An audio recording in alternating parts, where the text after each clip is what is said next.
महाराष्ट्राच्या मुख्यमंत्र्यांनी महाराष्ट्राच्या जनतेला सांगितलेलं आहे की कुठल्याही प्रकारे गॅसची कमतरता नाही आहे, डिझेल पेट्रोलची कमतरता नाही आहे, कोणी रांगा लावू नका, आपल्याकडे सगळं मुबलक प्रमाणात आहे.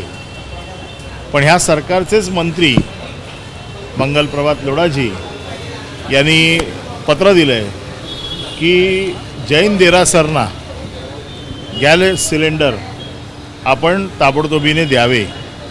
जर मुख्यमंत्री असं म्हणत आहेत की कुठल्याही प्रकारची कमतरता नाही आहे आणि एक महाराष्ट्राचा मंत्री फक्त एका विशिष्ट समाजासाठी, ते महाराष्ट्राचे मंत्री आहेत, ते हे विसरले आहेत की ते समाजाचे मंत्री नाही आहेत, ते महाराष्ट्राचे मंत्री आहेत. महाराष्ट्राच्या प्रत्येक नागरिकाला गॅस मिळणं किंवा इंधन मिळणं ही त्यांची जबाबदारी आहे.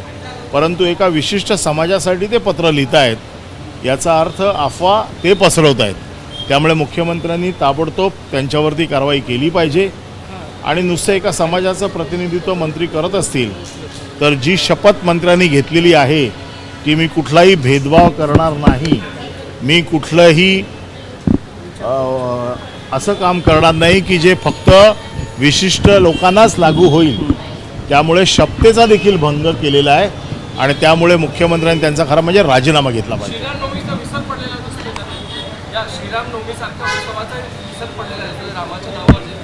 माझं साधं म्हणणं आहे की महाराष्ट्राचा मंत्री हा त्याने प्रत्येक नागरिकाची काळजी घेतली पाहिजे.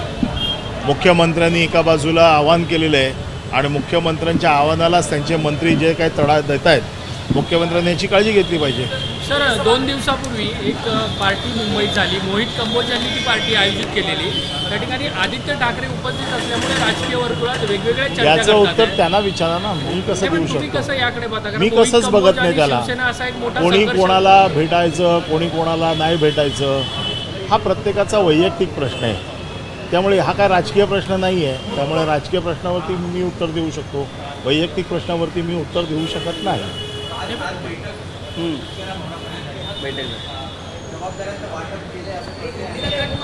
शिवसेनेची नैसर्गिकरित्या ज्या काही बैठका चालतात, ज्या रुटीनमध्ये बैठका चालतात, त्याच्यातलीच बैठक होती. अशा प्रकारच्या बैठका सतत सेनाभवनमध्ये होत असतात. सवाल आहे की मंगल प्रभात लोढा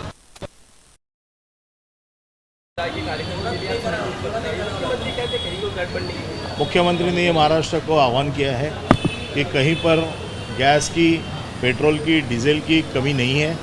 लोगों ने अफवाहें फैलाने नहीं चाहिए और जो कोई अफवाहें फैलाएगा उसके ऊपर मैं कार्रवाई करूंगा.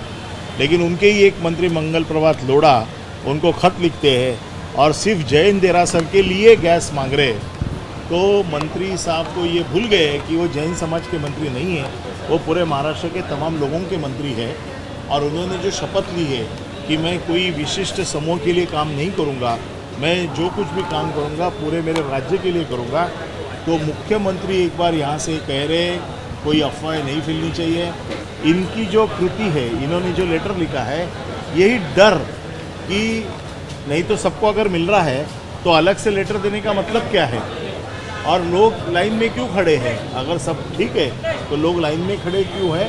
और दूसरी बात, मंत्री खुद लेटर लिख रहे हैं, तो ये इससे ये सीधा सीधा दिख रहा है कि महाराष्ट्र में कमी है.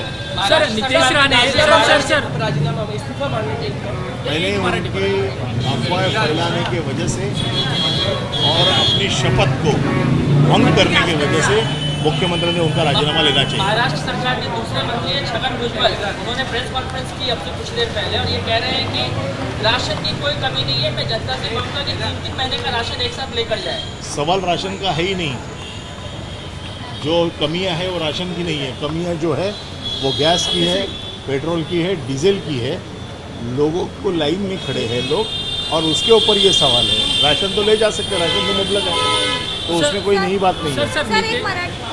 नितेश राणे यांनी एक वक्तव्य केलेलं आहे की मोहित जर आदित्य ठाकरे, राज ठाकरे येत असतील तर देवेंद्र फडणवीस हे आमचे बॉस आहेत, हे असं त्यांनी कबूल करावं. काय नितेश राणे यांनी एक वक्तव्य केलेलं आहे. राज ठाकरे असतील, आदित्य ठाकरे असतील, ते जर मोहित कंबोज यांच्या पार्टीमध्ये येत असतील तर त्यांनी आता कबूल करावं की देवेंद्र फडणवीसच हे आमचे बॉस नितेश आहेत. राणेंना सांगा, देशाचे पंतप्रधान नरेंद्र मोदी नवाब शरीफच्या वाढदिवसाला गेले होते. त्यांनी मान्य करावं नवाब शरीफ त्यांचे बॉस होते म्हणून.